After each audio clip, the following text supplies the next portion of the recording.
comedian David Boyle, and I'm quitting alcohol.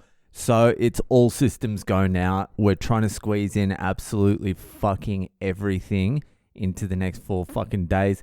I was at Suresh Taylor's at like fucking 9 a.m. this morning. I woke up at 8:45, had to drink the tea in the fucking car. Got down to Suresh Taylor's, the man, the myth, the legend, Suresh. Tailor. I'm like, g'day Suresh, there's no time to fuck around. Where's the shirt? Let's get this fitted. He pulled it out of this bag and I looked at it and I chose the material and I'm like, that could be the best looking shirt I've ever worn. And he unfolds it. Classic fucking vintage Suresh Taylor shirt. He hands it over to me and I'm going to be honest, I've put on a little bit of weight. I'm up around the 85, 86 kilograms at the moment. I got here, I think I was about 82, 83. So I've put on about 2 or 3 kilos of pure fat. And a lot of that fat has been invested since I took the measurements at Suresh Taylor last week or the week before, whenever the fuck it was. I've been loading up on doses, cashews, just whatever they're throwing in my direction now. I'm fucking gorging. I'm not even pretending anymore. I'm like fucking... There's 5 days left or 4 days left.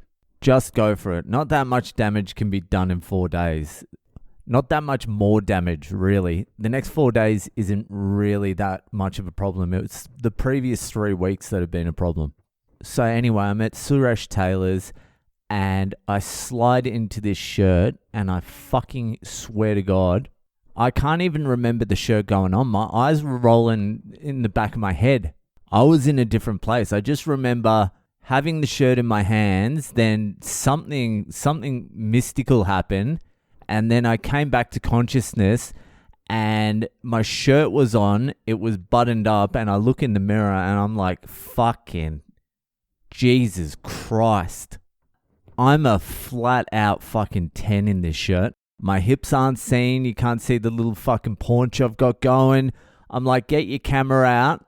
Start taking photos because this needs to be captured. And I started taking photos. I looked at the photos. I'm only like a 9.5 in the photos, but live, I get the extra fucking 0.5. So I sent them to my wife and she's like, that looks good. And I'm like, wait till you see it in person. If I can even make it back to you safely, I'm going to have to fight some bitches off on the plane. If I wear it. Maybe I won't wear it. If I just wear my stroppy fucking t-shirt, then probably still going to have to fight off some bitches, but, you know, not the strong ones. So after that, I had to go back to my father-in-law's office. I'm under the pump here as well. I've got to go to the fucking dentist, take my son to the dentist. There's so much going on at the moment. The house is full again. My sister-in-law and her husband are back. The aunties are fucking back in. It's chockers. I'm going to have to come back and finish this. I think I'm going to have to come back and finish this. I'll try and bash it out before cunts start yelling at me. I already got a phone call before saying, hurry up. I ignored it. So I was hanging at my father-in-law's office and it's boring there. So I'm like, I'm going to go for a fucking walk. And around the corner, there was this crazy fucking protest. It was just all Indian ladies and they were protesting for, I don't know what they were protesting for. Cheaper tampons or something. That's something that's not even that much of a joke. When I was here last time, there was a big uproar about how expensive tampons were. Anyway, that wasn't what this protest was about. This was about, I think they're childcare workers in their village and they get paid fuck all. And when I say fuck all, they're probably getting like 80 to 100 US dollars a month. Less. So they're there, they're just fucking camping out in the street. There's thousands of fucking women out there just fucking protesting, and there was a lot of communist signs out there too. A lot of fucking sickle and what's the other thing? Hammer and sickle, the communist logo. I don't think they knew what the fuck was going on. They don't know what the logo is. They just want a couple extra rupees so they can fucking buy some rice. But that was very interesting. It's so fucking colourful, these protests. So colourful. So then fucking had to burn all the way back. My phone is fucked apparently. I dropped it one too many times and the motherboard is broken. I've got one of those Samsung Z3 folds or whatever the fuck they are, where you open it up. It's a piece of shit phone, but the camera is so good on it. But the part where you open it up and you've got that big screen, only half of it works. So they came back and said it's fucked.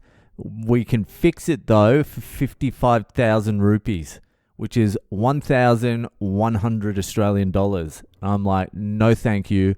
It's a piece of shit phone anyway. I'll just use it to do my Instagram reels when I get back to Australia. Now give it the fuck back. So that's that. Now I've burnt home, had a quick feed. Now we've got to take my son to the dentist again. He went to the dentist last night, got some fillings, burst into tears immediately as soon as he sat in the chair. So now I have to drag him to the dentist to get some other shit done that fucking probably won't even be able to get done, but I'll go. And no one's talking about my tooth. Uh-oh, I'm hearing yelling. Yeah, no one's caring about my tooth, or no one's even mentioned my tooth. I need to see the specialist before I go, because all I've got there now is a worn down stub that's had the crown taken off and it's just been fucking ground down to a nub and a temporary filling in there. I'm just going to go in and just fucking rip it out, alright? I've had enough of it. I just won't eat on that side ever again. Anyway, I need to go. I need to take my son to the dentist. I have to fucking get going. Anyway, that'll do for today. If you're enjoying the podcast, whatever. And I'll see you the fuck later.